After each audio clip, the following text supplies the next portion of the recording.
Assalamualaikum warahmatullahi wabarakatuh. Nama saya Muhammad Rizky dari kelas C 2019. Saya ingin mempresentasikan karya tulis saya yang berjudul Efektivitas Bahasa Indonesia sebagai Sarana Mengatasi Pandemi Virus Corona di Indonesia. Kita mulai dari latar belakang. Pandemi COVID-19 atau Coronavirus Disease 19 telah mempengaruhi sistem pendidikan di seluruh Indonesia, seperti penutupan sekolah, universitas, dan perguruan tinggi. Sekitar 1,7 miliar siswa terkena dampak sebagai respon terhadap pandemi. Penutupan sekolah yang lama dan karantina di rumah atau self quarantine mungkin memiliki efek negatif pada kesehatan fisik dan mental. Didukung penelitian oleh Young Minst pada tahun 2020, hampir 83% anak muda beranggapan bahwa pandemi memperburuk kondisi kesehatan mental yang sebelumnya. Hal ini dikarenakan adanya penutupan sekolah, sehingga rutinitas sehari-hari dan koneksi sosial yang terbatas. Sisanya mengalami gejala kecemasan yang berkorelasi positif dengan meningkatnya kekhawatiran akan keterlambatan nilai akademik. Untuk rumusan masalah, dari latar belakang tadi saya dapat mengambil 6 rumusan masalah. Yang pertama, apa yang terjadi terhadap perkembangan peserta didik, siapa saja yang terlibat dalam perkembangan pendidikan di masa pandemi, penyebab terjadinya masalah pembelajaran, mengapa permasalahan pendidikan tersebut sampai terjadi, kesulitan peserta didik dalam pembelajaran, dan letak permasalahan yang terjadi dalam konteks pendidikan akibat dari pandemi. Tujuan penelitian ini berdasarkan rumusan masalah tadi, mulai dari perkembangan peserta didik hingga letak permasalahan yang terjadi dalam konteks pendidikan akibat dari pandemi saat ini. Dan untuk manfaat dari penelitian ini dapat dirasakan oleh beberapa orang atau subjek. Untuk pertama, oleh peneliti sendiri. Penelitian ini diharapkan untuk memberikan pengalaman kepada peneliti tentang pembelajaran di masa pandemi COVID-19 yang nantinya diharapkan dapat digunakan sebagai dasar perbaikan diri dalam meningkatkan kualitas belajar dan atau kualitas mengajar saat menjadi seorang pendidik. Kedua, untuk peserta didik. Untuk peserta didik, penelitian ini diharapkan dapat memberikan pengetahuan maupun motivasi selama pembelajaran di masa pandemi COVID-19, serta meminimalisir hal-hal yang dapat menghambat pembelajaran, terutama pembelajaran daring. Untuk ketiga, yaitu pendidik mendapat pengaruh dalam penelitian ini diharapkan dapat meningkatkan kualitas maupun kuantitas bagi para pendidik ataupun mengajar sehingga kedepannya dapat lebih baik. Keempat, bagi sekolah maupun universitas. Penelitian ini diharapkan dapat memberikan masukan, informasi, dan referensi kepada sekolah maupun rektor serta jajaran pimpinan di bidang akademik sebagai evaluasi dalam pencarian solusi terhadap kendala yang dirasakan selama pelaksanaan pembelajaran daring di masa pandemi COVID-19 dan dapat menjadi perbaikan untuk tahun berikutnya. Untuk kajian teori, fungsi bahasa sebagai sarana yang efektif untuk mengatasi masalah karena bahasa dapat menjadi alat kontrol sosial. Bahasa mempengaruhi sikap, tingkah laku, serta tutur kata seseorang. Kontrol sosial dapat diterapkan pada diri sendiri dan masyarakat. Contohnya, buku-buku pelajaran, ceramah agama, orasi ilmiah, mengikuti diskusi, serta iklan layanan masyarakat akan mempengaruhi diri sendiri maupun kelompok masyarakat tertentu.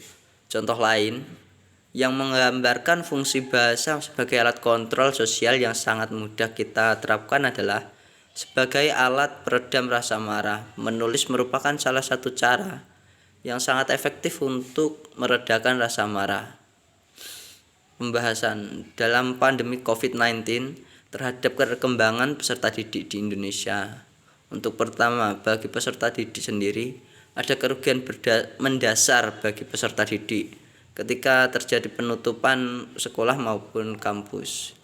Banyak ujian yang seharusnya dilakukan oleh peserta didik di kondisi normal, sekarang dengan mendadak karena dampak COVID-19, masa ujian dibatalkan maupun ditunda. Penilaian internet bagi sekolah barangkali dianggap kurang urgent, tetapi bagi keluarga peserta didik, informasi penilaian sangat penting. Ada yang menganggap hilangnya informasi penilaian peserta didik sangatlah berarti bagi keberlangsungan masa depan peserta didik.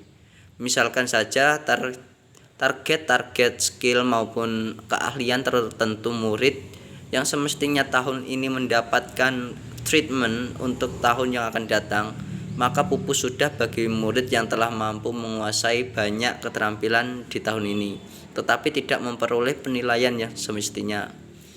Untuk kedua, dampak pada lulusan sekolah ataupun lulusan universitas ataupun pendidikan menengah yang mencari pekerjaan tahun ini mengalami gangguan yang hebat karena pandemi COVID-19.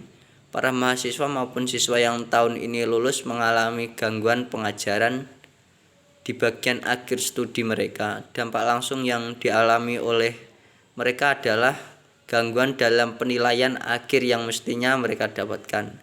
Namun dengan kondisi apapun mereka tetap lulus dalam kondisi resesi global yang memilukan ini. Kondisi pasar kerja yang cenderung sulit merupakan kendala baru bagi lulusan.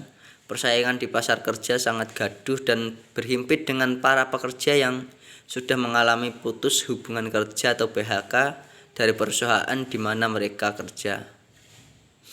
Siapa saja yang terlibat di dalam perkembangan peserta didik pada situasi pandemi COVID-19?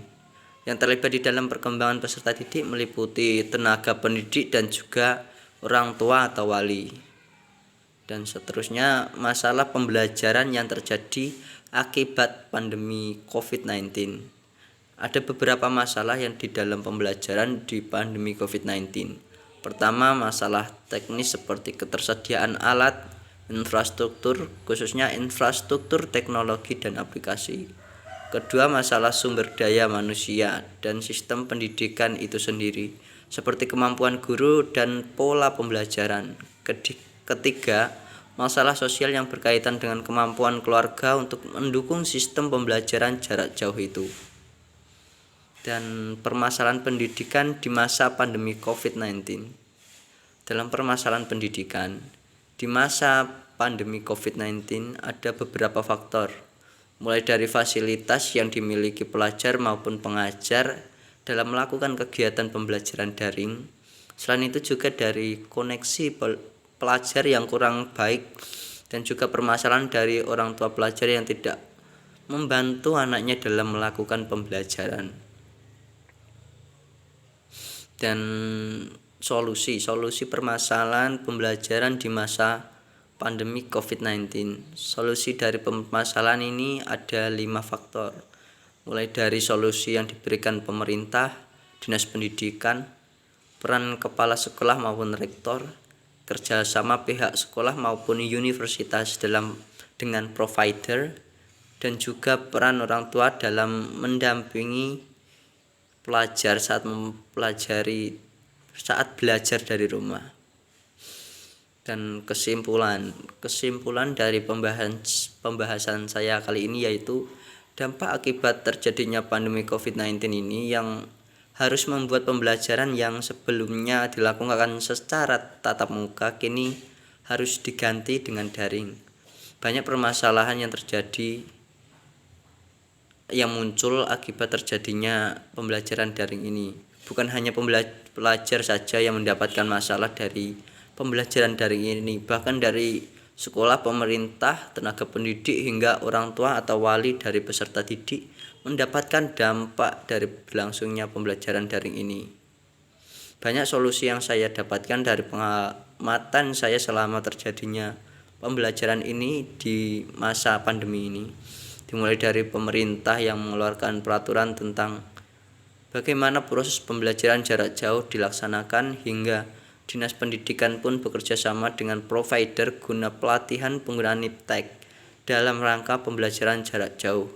Selain dari pemerintah, sekolah maupun kampus juga bekerja sama dengan provider untuk mendorong tenaga pengajar agar melek iptek sehingga pembelajaran jarak jauh dapat dengan mudah dilaksanakan. Selain itu, orang tua berperan aktif dalam mendampingi pelajar ketika melaksanakan kegiatan pembelajaran.